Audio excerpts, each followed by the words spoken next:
இந்த திராவிட மாடல் அரசால் உருவாக்கப்பட்ட திட்டம்தான் மக்களுடன் முதல்வர் என்கிற இந்த மகத்தான திட்டம்.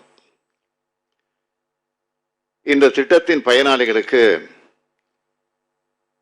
அரசு சேவைகளை வழங்குகிற இனிய நிகழ்ச்சிகளை பங்கு பெறுவதில் நான் மகிழ்ச்சி அடைகிறேன். மக்களிடம் செல், மக்களோடு வாழ், மக்களுக்காக வாழ் என்பதுதான் எங்களை ஆளாக்கிய பேரறிஞர் அண்ணாவும் தமிழக தலைவர் கலைஞரும் காட்டிய பாதை என்பதை நாங்கள் மறந்துவிட மாட்டோம். ஆட்சி இல்லாத போது மக்களுக்காக போராடுவோம், வாதாடுவோம்.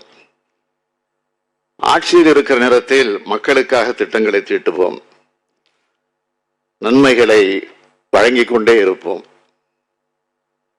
அத்தகைய நன்மைகளை நேரடியாக ஒவ்வொரு மனிதருக்கும் வழங்குகிற மாபெரும் திட்டம்தான் மக்களுடன் முதல்வர் என்கிற இந்த திட்டம். அரசு திட்டங்களின் பயன்கள் கடைகோடி மனிதருக்கும் போய் சேருதான்னு ஆய்வு செய்கிற நேரத்தில் கள ஆய்வில் முதலமைச்சர் திட்டத்தை தொடங்கி நான் பல்வேறு மாவட்டங்களுக்கு சென்றேன். நான் மட்டுமல்ல, பல அமைச்சர்களும் சென்றோம். அப்போ அரசின் சேவைகளை விரைவாக பெறுவதில் சில மாவட்டங்கள்ல சுணக்கம் இருந்தது எங்களுக்கு தெரிந்தது. மக்கள் பல்வேறு சிரமங்களை எதிர்கொள்ளக்கூடிய நிலையில் இருந்தார்கள் என்பதை நாங்கள் தெரிஞ்சுக்கிட்டோம். அதை முழுமையாக போக்க வேண்டும் என்பதற்காகத்தான்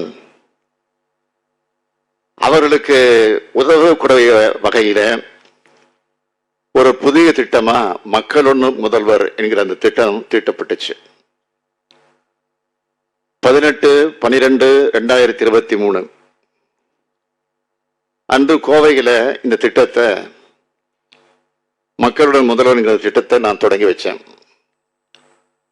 அரசு அலுவலகங்களுக்கு மக்கள் சென்று சேவைகளை பெறும் அந்த நிலையை மாற்றி அரசின் சேவைகள் மக்களுக்கு நெருக்கமாக கொண்டு போய் சேர்க்க, எல்லா பொதுமக்களுக்கும் அது எளிதிலே கிடைக்க செய்யறதுதான் இந்த திட்டத்தினுடைய முக்கிய நோக்கமாக அமைந்திருக்கிறது.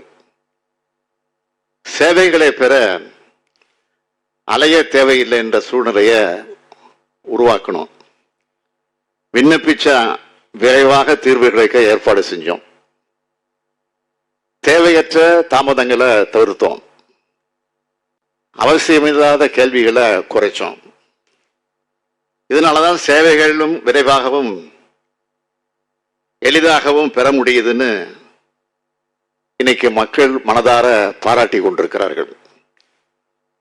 அதிலும் குறிப்பா மாற்றுத்திறனாளிகள், முதியோர் போன்றோருக்கான சேவைகள் முதல்லையே கண்டறிஞ்சு தீர்த்து வைக்கிறதுல இந்த திட்டம் வெற்றி பெற்றிருக்கு. இந்த திட்டம் என்னுடைய நேரடி கண்காணிப்பில் இருக்கு.